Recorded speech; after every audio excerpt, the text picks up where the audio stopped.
What's going on, guys? Welcome back to your 30-second JavaScript tutorial.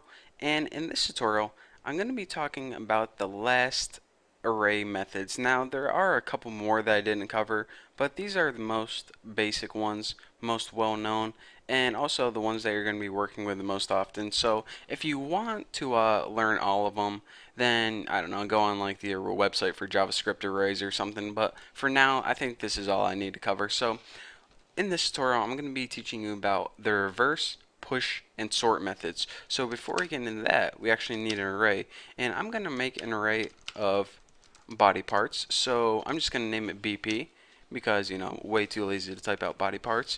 So let's go ahead and put like head, shoulders, knees, and can you guess? Toes. Head, shoulders, knees, and toes, knees, and toes.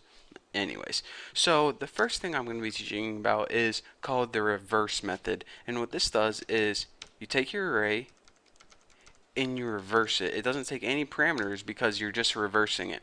So now our BP array is toes, knees, shoulders, and head, as opposed to head, shoulders, knees, and toes. So I'm not going to print it out because, trust me, it reversed it. Just believe me.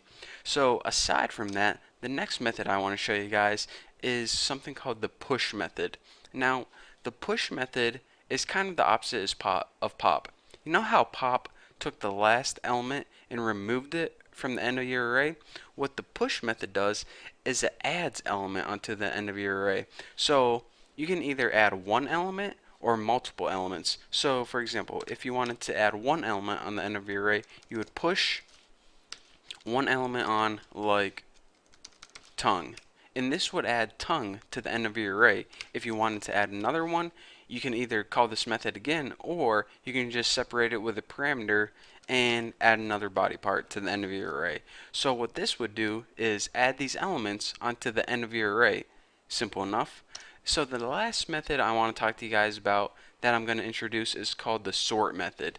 And all this does is it takes all your elements in your array and it sorts them in alphabetical order. So no matter if you reverse them, push them, or what you did before, this is now going to take all of these elements and sort them out in alphabetical order and replace them in your array. So what I'm going to do now is I'm going to print this out on the screen, and by the time I'm doing this and by the time I'm done writing this code, I want you guys to see if you can type all of these in alphabetical order. So let me see if I can code this, or you can type it faster. So ready, set, go. String 1 equals BP join. Oh, crap. I'm getting too nervous. BP join. Document write. Wow, if you guys don't win, then that is embarrassing. Document write string 1. Now let me go ahead, save, refresh, and bam.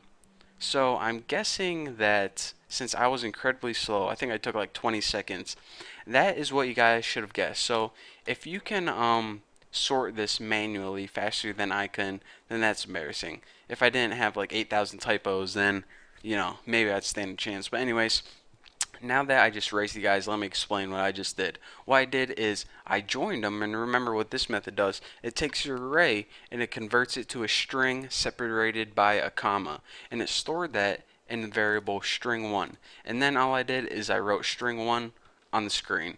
So that's how I got this. So basically, we reversed it, we pushed two elements on, and then it sorted it. So basically reversing it did nothing, but anyways, we did it anyways.